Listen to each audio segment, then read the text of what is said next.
Hello, hello. Hey everyone. Good evening from Turkey.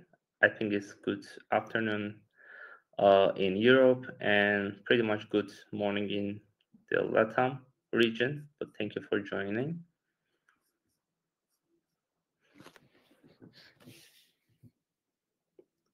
Let's wait for everyone to join and we'll kick off. I see some familiar names. Hey Javier, bienvenido. Um, I see Kimber. Good to see you.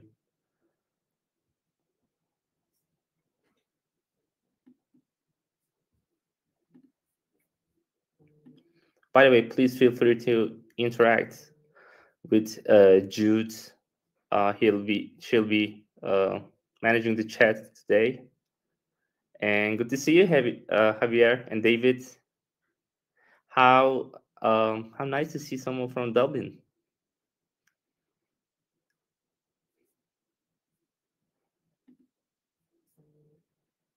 I'll give it a couple of more minutes and we can kick off.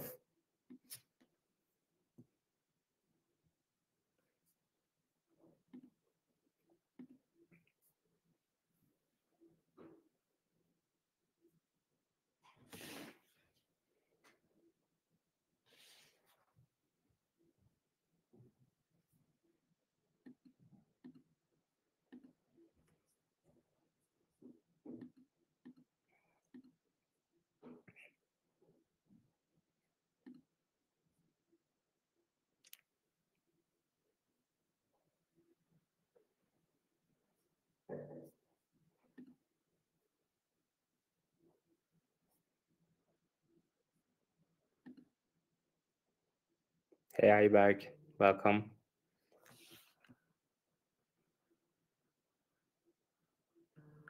Hello.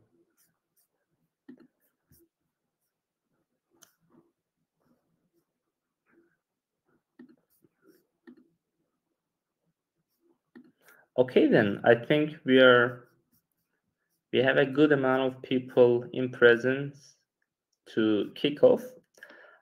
Thank you for joining today. Let me introduce myself very briefly. My name is Kemal. I'm the Customer Success Manager at User Guiding. Today we'll be talking about something that is very frequent, something that we come across very, frequently, MAU. And I'll be talking, going into the basics, tell you what is MAU, how we calculate MAU, what is, the best practices, how do you maintenance, have to maintain MAU, and then we're going to go over some of the FAQs and, of course, answer your questions as well. And first of all, I would like to start with what is MAU. If you are ready, I think, Jude, we can kick off. MAU is basically the key metric of tracking engagement, right? That's how you basically, when you log into your user guiding dashboard, that's the first indicator of how well you're doing with your materials. If you're getting any views, if you're getting any visitors, that's basically is the first indicator. That's the first key engagement metrics. Monthly active users, that's the full name, are the total number of unique users visiting the pages where user guiding container is installed, right? And MAU is basically calculated on a 30-day rolling basis, right? It never resets, it never goes zero unless it's the first day of your user guiding experience. So it takes into consideration the data from the past 30 days, right? And it refreshes every day. So it doesn't reset at a certain time within the month. And the onboarding material views count every time a user interacts with the content, but MAU takes into consideration of unique users, right? So they're separate entities.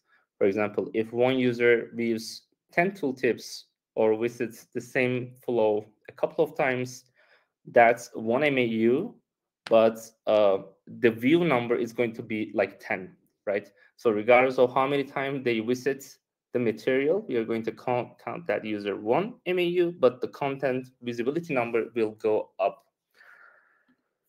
And we have two ways of calculating MAU. The first one is the default method, right? As you might be familiar with user guiding, when you first install the user guiding container script to your source code, it basically allows you to rely on the browser cookies in the browser storage, right? So I land on the web page where user guiding is running. It's going to assign me a unique ID.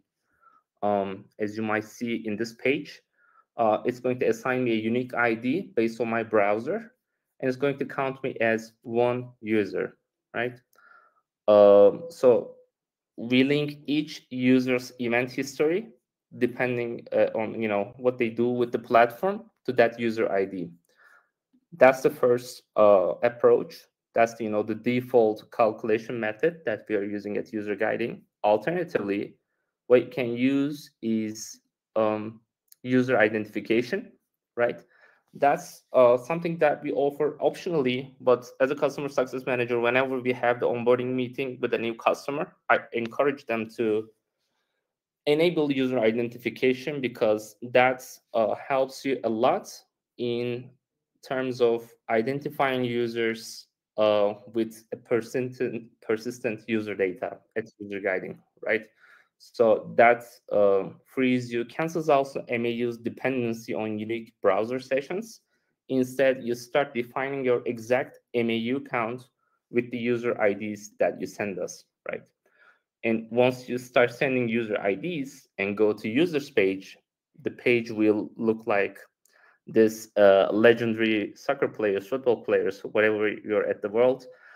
But yeah, you'll be able to define them with a unique ID. This could be something very simple like 101, 102, depending on your users, or you can use a unique identifier like name for your users. And that's going to help you out with a couple of things. First, you will be able to see who is weaving your material. And depending on the number of MAUs, the number of IDs that you're sending the user guiding, you'll be able to cancel out the dependency on the MAU. Let's say you know that you would like to show your content to 2,000 people. You can simply send 2,000 people with unique identifiers.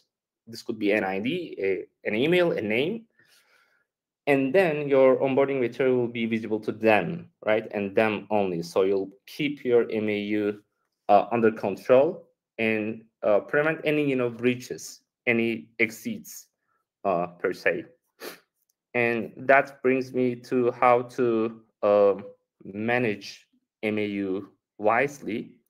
One, other than enabling user identification, one thing that we can suggest is definitely understanding your business, right? By sending user IDs, you can enable the control on your MAU count completely. Other than that, one alternative method that I always suggest to our users is that you embed the user guiding codes behind your login page. Most of the time, what we see is that customers have logged in users and not registered users, and they don't want to show the onboarding material to those users who have no login credentials. Right? By adding user guiding container codes after your login page, you'll be able to count only users with access to your platform. Right. One other alternative method that I can suggest is that adding your container code on specific pages. We see that sometimes customers don't want to show certain pages to certain users. Let's say I want to use user guiding onboarding, but I don't want to show and count the users in my blog page. Right? I don't want to show anything about my onboarding experience, and I don't want the users who land on my about page, blog page, to be counted on my MAU. You can simply exclude user guiding script from those URLs, those pages, and the people who land on those parts of the web page won't be able to see the materials and therefore won't be counted towards your MAU limit in total. Any questions so far? I would like to, take a look at the chat and see if you have any questions so far, because I tend to talk too much. It's part of being a customer success manager and, going over those questions on a regular basis. I'm all ears. Oh, I'll jump in here real quick, Kemal. Thank you so much for giving us the intro for the MAUs. Um, yeah, as Kemal mentioned, please keep your questions coming. If you have any questions about the MAUs, let us know, and we'll have uh, a live Q&A session. We did start running a poll just to understand more of where you are in understanding how MAUs operate, what they mean with user guiding. So far, we have people that are saying like they're new to MAUs and they're trying to understand more of how we calculate it, what does it mean, what type of metric it is. So as they're filling out the poll, Kemal, as a customer success manager, is it okay if I can like throw in some questions based off of your experience with some of our customers when it comes to MAUs? One thing that I had in mind was, so you were talking about, let me pull up the screen here again, right? Enabling the user identification for better tracking of MAUs. Uh, can you walk us through like the steps and how does it relate to like the installation of user guiding? Mm-hmm. And yeah. Of course. So when you first land into user guiding and you're ready to, install the container code, what you do is that you go to installation and you copy the code installation container and you add it to your source code. That's it. That's the first step to, to go live with user guiding. Once you embed the code to your source code, basically you're ready to go. Your platform is up and running. Everybody is going to be able to see your material. But Mhm. if you don't want everybody to be able to, see your material or to be counted towards your MAU cap, then we have user identification method, right? It's just another line of script that you added to your JavaScript. We have the official guideline, which is pretty easy for the technical teams, that requires very little participation from engineering team. Even if you're not technical, we have alternative ways of enabling user identification, such as Google Tag Manager. If you don't Mhm. have access to your source code, we have multiple options to be able to, for you to be able to enable user identification, which is, in essence, is another line of code you add after the user guiding code, right? It's just another line. You can consider it as an if statement, to put in simply. If if the user is identified, show the script, show the user guiding material. If not, don't show. Put in simply, that's how it works. In addition to identifying your users, sending a unique identifier, that's completely optional, but you can send over other attributes as well to enrich your data on the users page. Let's say you Mhm. have basic users, admin users, you have different company information that you're keeping. You can send over them to user guiding if that's an option for you. And Mhm. later on, that will help you not only control the MAU, but also you'll be able to create cohorts that you would like to target directly. Yeah, basically, just if I'm understanding this correctly, of course, and to reiterate, so the beginning part of the installation, as you see from like this screenshot, the 50% of it is just installing the code, right? Mhm. And then they can install it basically by adding the user guiding container code to their source code, to their open source, or through Google Tag Manager, right? Yes. And then the second part, like this step, it still enables them to showcase the user guiding material to the end users. However, like the final step would be, as you said, as you see, like we have like that bar. Before it was 50%, now it's 100% because the user identification is enabled as well. So I guess this is the second step Yeah, of that installation, correct? exactly. But they're not dependent on one another. Like it's not Okay. not a precondition. You can Mhm. absolutely make use of user guiding after Mm. adding the container code to your source code, and you're good to go if that's your Mm. business strategy. But if you like to go one step ahead and have the absolute control and autonomy over your monthly active user cap and track your user behaviors across user guiding experience, their onboarding experience, then we highly suggest that you enable user identification. Yeah. And to continue with what you had mentioned with sending the user attributes as well. So as you said, like for example, for this screenshot, for example, they're able to identify this attribute for like the user plan or the user type, Exactly. uh, or the company, right?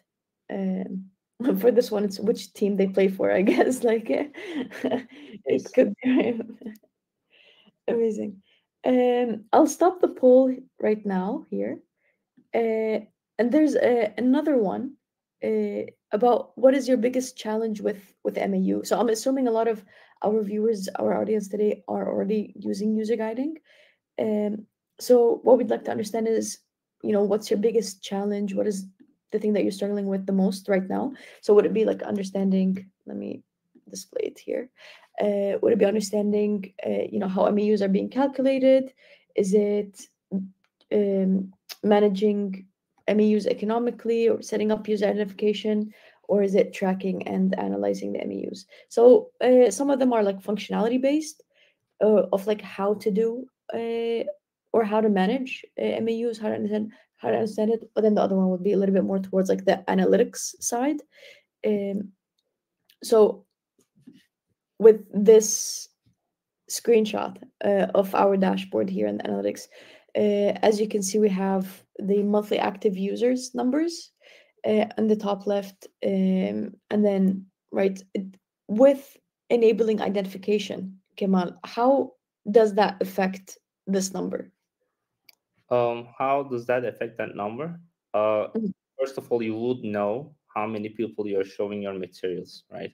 So right off the bat, let's say you have the MAU cap of 5,000 people, and you're sending 4,500 people with identities, right? This could be a simple ID that you're assigned to your users, or a identifier. In our example, is footballer names, or emails. You send it to user guiding, and you only show your material. Your MAU will only be counted towards to those 4,500 people.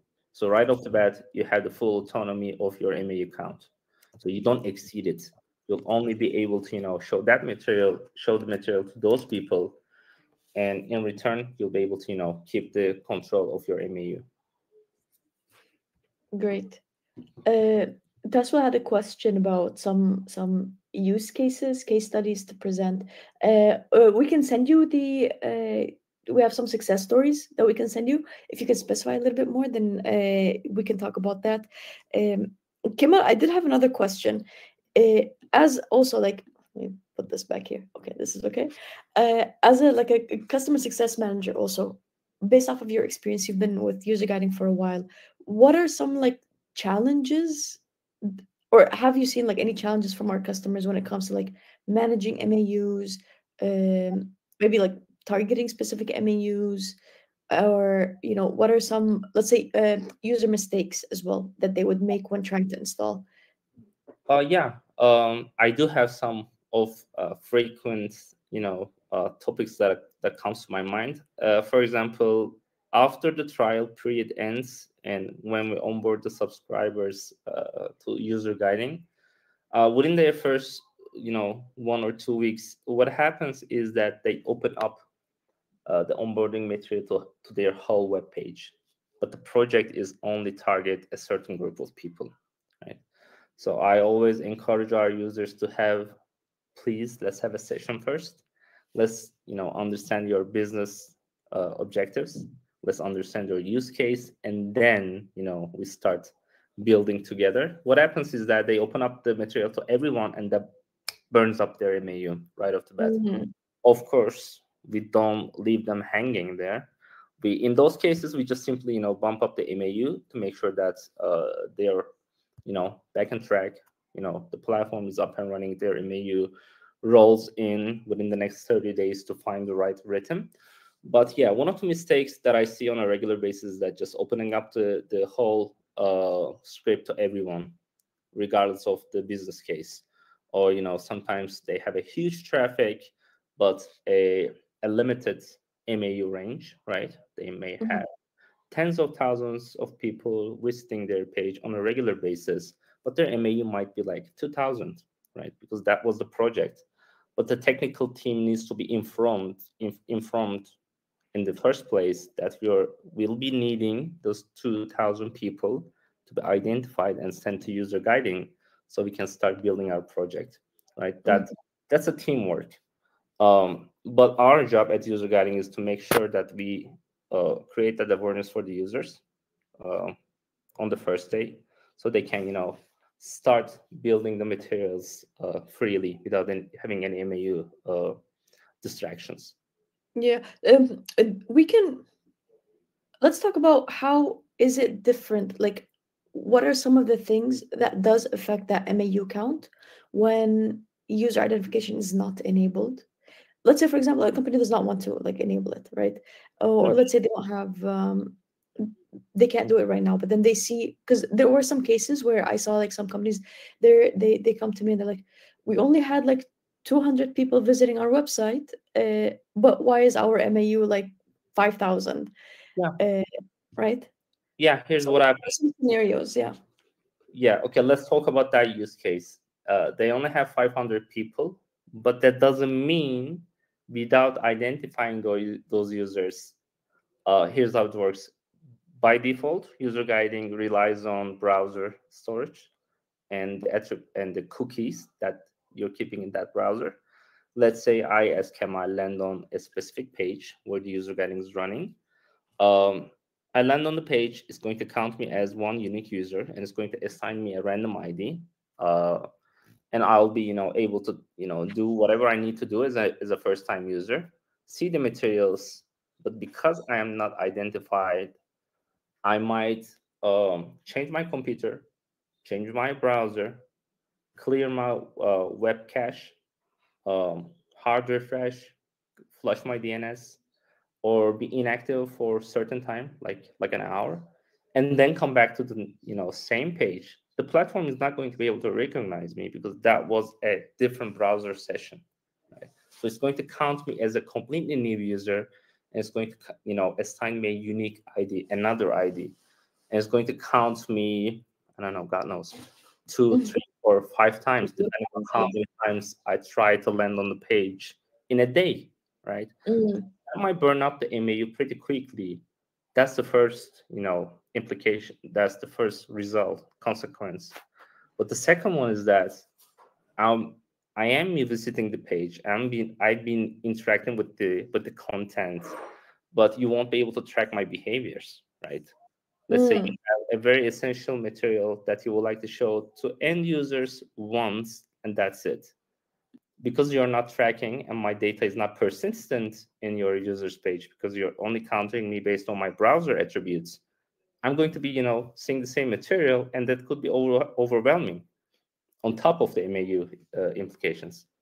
So it's not just from like the company that's providing the onboarding material, but also the end user is going to have like Yeah, a not the best experience because they keep getting pop-ups, because even if you have set it to show, for example, the frequency only once, uh, without setting up the user identification, there's no way for us, or like the company to understand also, this company also, this person visited the page a couple of times, and then right, and it would affect like the segmentation, as you said. You're unable to kind of segment properly based off of like some different attributes that might be important to exactly. provide like better experience. um, Looking at the poll here, I'll stop the poll. We have some interesting numbers. Let me display it.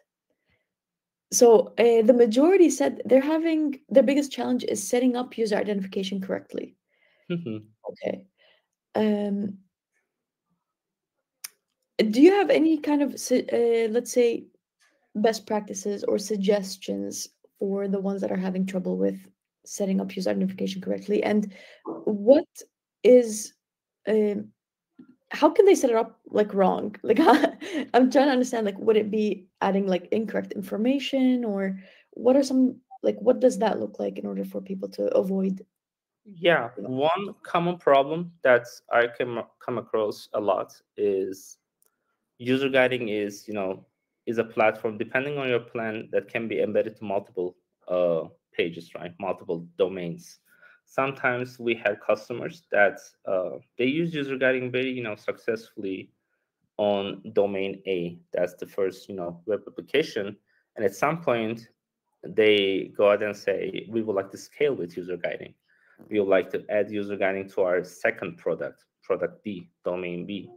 And they add user guiding script there, but user identification is account based, right? So once you enable user identification, once you start sending IDs, attributes to one cohort, one domain of your web applications, you need to do the same for the second application as well, right? So because Mm. that's account based user identification run across the domains that you have with user guiding, and because the users tend to pass over that detail, uh, they embed the code for the second application, and the visibility, is not available for that second domain. And they come to support, and then we inform them about it. We remind them about it, actually, Mm. and then we try our best to help them implement the user identification for the second domain, and get the platform up and running. Okay, so they would have like set it up in the first one, but then for the second one, Yeah, uh, exactly. right, Yeah, they would this miss. the feature run across domains depending on your use case. But because it's account based, if you enable user identification for one domain, you need to do the same thing for Mm. the other as well, right? That's Okay. something that we come across at success department, and then we inform our users.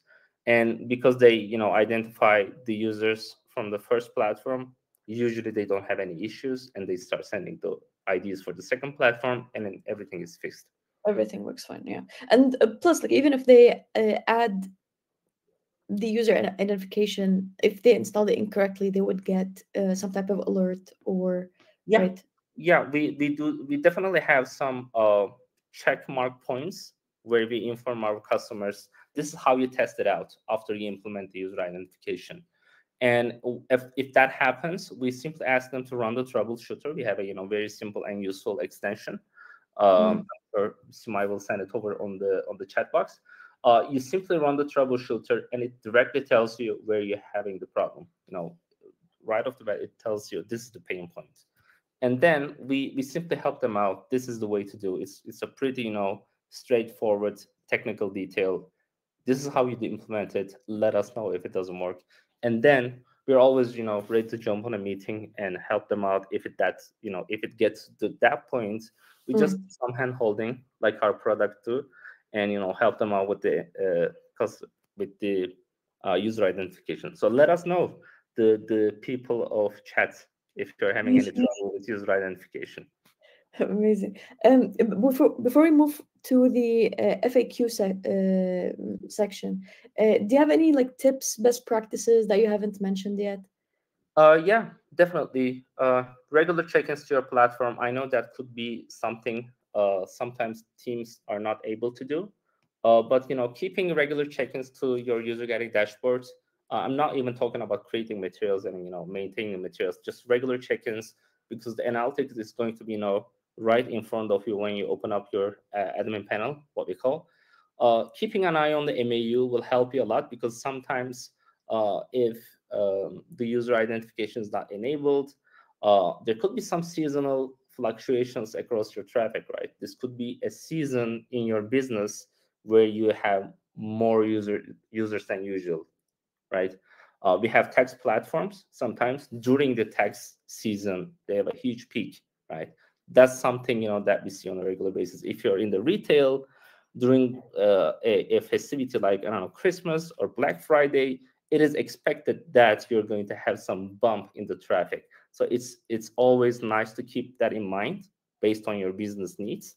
and also, regular check-ins. Other than that, we always send out reminders to our users on a regular basis. When you're at the 75% of your MAU, we'll let you know you're at the 75% of your MAU. Keep an eye on it, or let us know if you're looking for an upper tier of MAU. When you reach the 100% of MAU, we again send you a second notification and let you know you have reached the limit of your MAU. Beware. And these are, results. Yeah. These are some of the cases like you've seen quite often, right? Yeah, basically, every week, every day, sometimes. Sometimes, yeah. The reason, I mean, like the main reason why we had this like workshop is because this is one of the most like frequently asked questions as well, which is around MAUs. What happens if we exceed it? For example, we have some of the questions here. Here, I'll display it. If I deleted an identified user, will that be excluded from my MAU? Not from the MAU. It will not be deleted from the MAU right off the bat because it's on a rolling basis. It's based on, it takes into consideration of your activity within the past 30 days. Also, deleting the user will, cause that you lose everything that is related to that user's experience with your onboarding material. In short, no. And what if you had mentioned like we send an alert or an email, a notification when they reach 75%. But what happens when they do reach that limit? Like, Mm-hmm. do we charge them or? No, MAU limit is a hard cap at user guiding. Once you reach the limit, the upper limit, and exceed, simply what happens is that your content with user guiding goes offline, right? We don't overcharge you. We just let you know that you exceeded your MAU. There are two scenarios, two options. Basically, what you can do, you can either wait and rely on the rollout system and wait for more space to be allocated to your MAU based on the constant calculation of 30 days, because tomorrow you might have 2,000 more people available within your MAU limit. Or what you can do is that you can simply reach out to us and we can talk about the upper limit. But automatically, by default, we don't overcharge. We just let you know that you exceeded your MAU. Mhm. So yeah, they would need to like. Does it make a difference if they're like on a monthly or annual plan? Right? Can they do it? For example, if they're a monthly plan, can they like increase it by themselves on the panel, or either way they would have to like contact us and then we increase it for them? Good question. That depends on the plan tier you're on, right? If you're Mm, in the basic plan, it's available on the subscription page. You can use the slider of MAU, choose the right range that you're looking at, and go ahead with buying more MAU from the okay. subscription. But above the basic plan, you will basically, reach out to us and then we help you out. But we are chronically online, as Yeah. practice and support department. So the chances are when you reach out to us for more MAU, will be, back in minutes. Amazing. We have one question from Taswell. Let me add her here. Do you have on-charge options when exceeding set MAU limit? Reference, what happens if I exceed MAU limit? Hold on, let me add this another one. Um, right, when you exceed your MAU limit, your users will stop seeing your guides and other user guided material on your website until you increase your quota or your MAU drops back. So it doesn't, it restarts after 30 days based off of a subscription cycle, correct?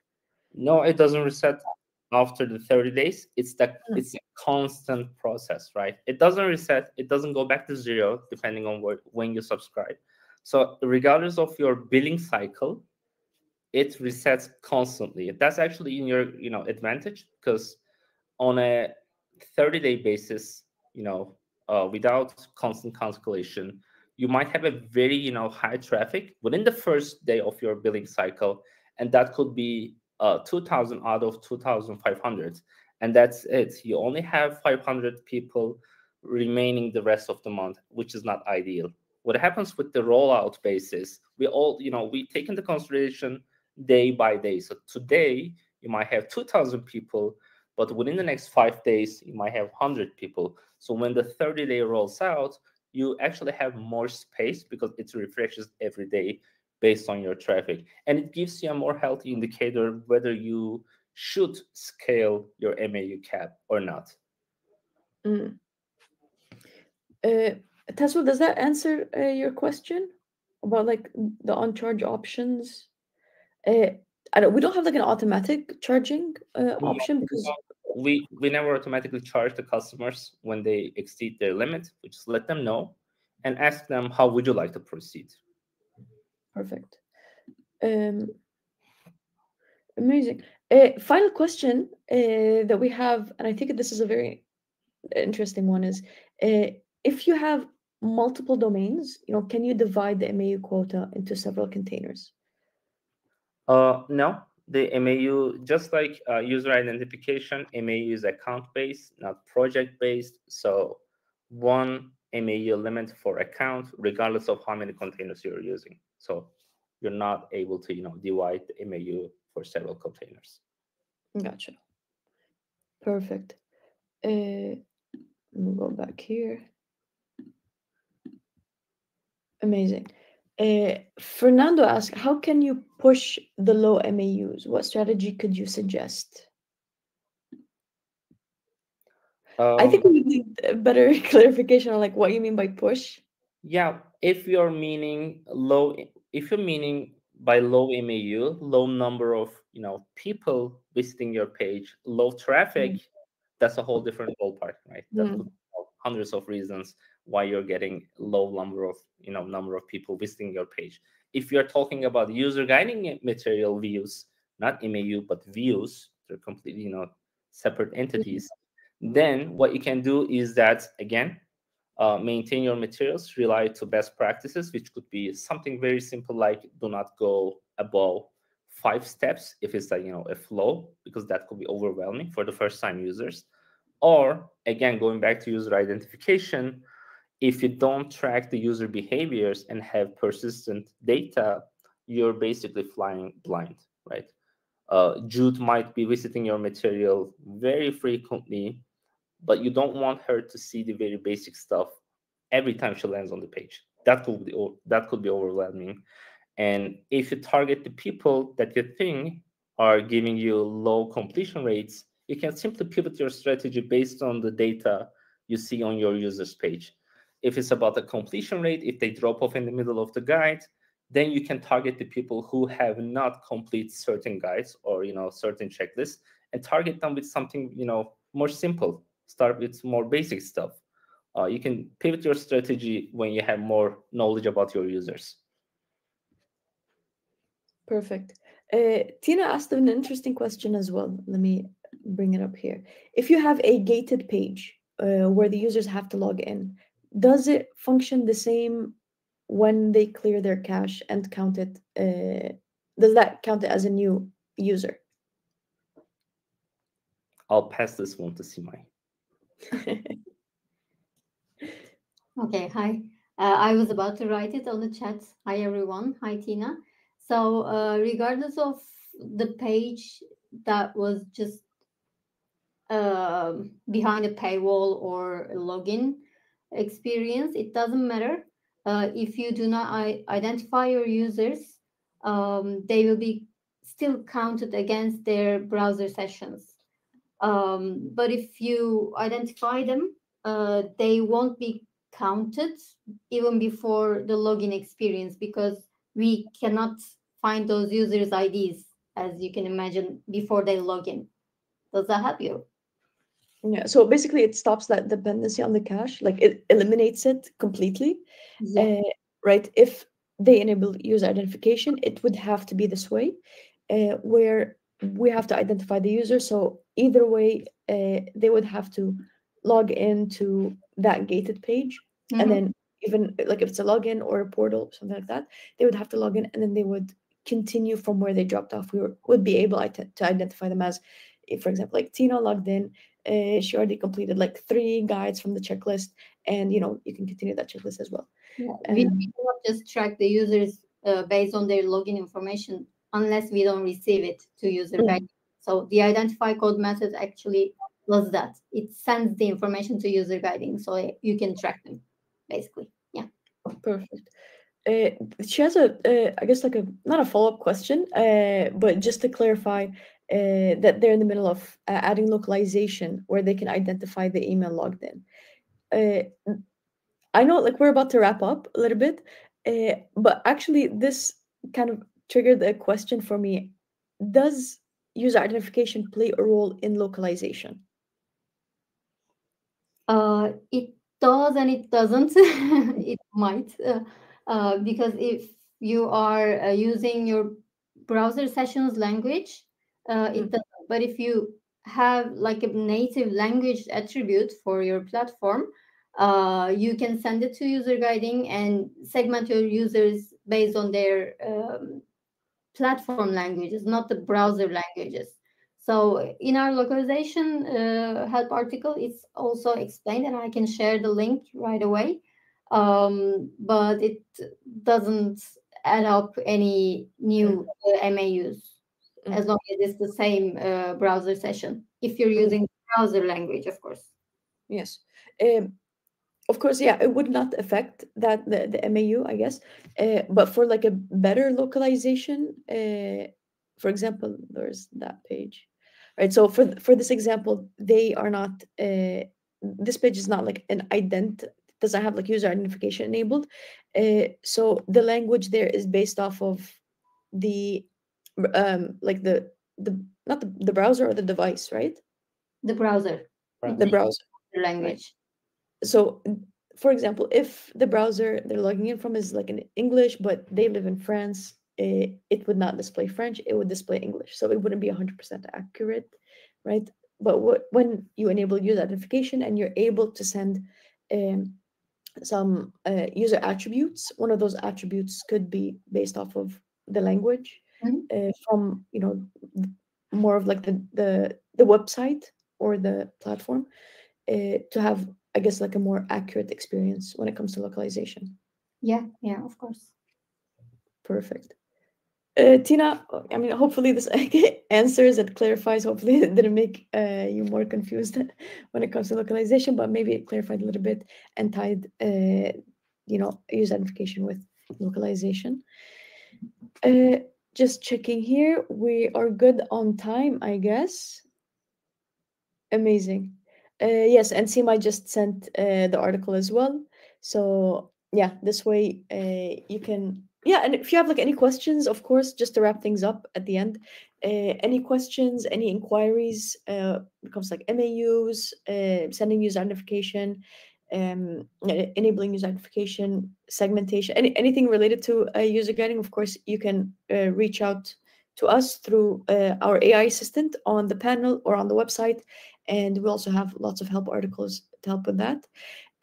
Before we wrap things up, finally, we do have a webinar feedback form. So this way we understand more and better what kind of information, what kind of content and workshops you guys would like, you would be more interested in. So for example, there's one about like use cases. We can definitely talk about that. We have lots of use cases. So this would cover a couple of sessions, a couple of workshops. No, of course, there's no cost. This is like you can contact us from like the AI assistant. We're not like, we want to help. Like your success is our success as well. So we want to help you as much as possible. So yeah, please, would love to like jump in. Taswell, if you're not a subscriber yet, or you're just starting your trial with user guiding, I can also recommend you book a meeting with one of our like onboarding consultants.